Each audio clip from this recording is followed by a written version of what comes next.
বিসমিল্লাহিররহমানিররহিম। আসসালামু আলাইকুম। Hello guys, kitchen ওয়ার্ল্ডে আপনাদের সবাইকে স্বাগতম। আশা করি আপনারা ভালো আছেন। আল্লাহর রহমতে আমিও ভালো। আমি রান্না করব বট বোনা, তাই আপনার সাথে শেয়ার করলাম। প্রথমে তেল দিলাম, তেল আর পেঁয়াজ কুচি। এখন আমি ভেজে নেব কিছুক্ষণের জন্য। দেখেন, আমি বটগুলোকে ধুয়ে পরিষ্কার করে নিয়েছি। বটগুলো পরিষ্কার করতে অনেক কষ্ট, কিন্তু খেতে অনেক মজা। আমি গরম মশলা দিয়ে দিলাম, দারচিনি আর খাল।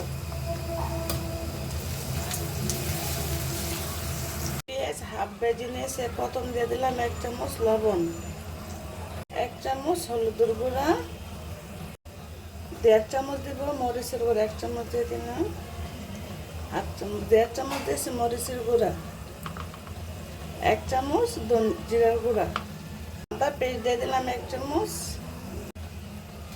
রসুনের পেস্ট দিয়ে দিলাম 1.5 চামচ।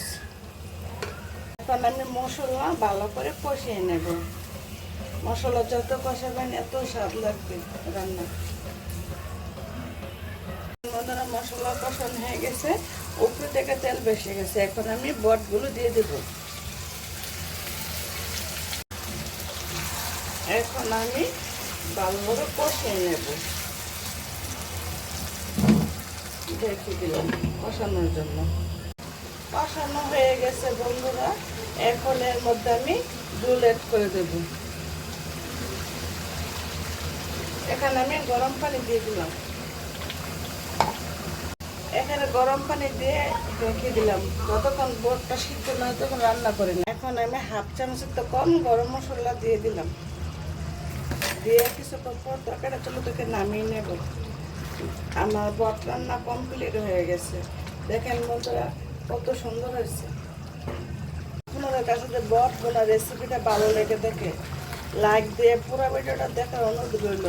আর যারা এখন আমার চ্যানেলটা সাবস্ক্রাইব করেন নাই, নতুন নতুন ভিডিও করতে আমার চ্যানেলটা সাবস্ক্রাইব করে দিবেন। যারা ফেসবুকে দেখে আমার ভিডিওগুলো দেখেন, আমার পেজটাকে ফলো করে দেবেন। আর কে কে বট পছন্দ করেন কমেন্ট বক্সে জানাবেন। আজ এ পর্যন্ত ভালো থাকেন, সুস্থ থাকেন। আল্লাহ হাফেজ।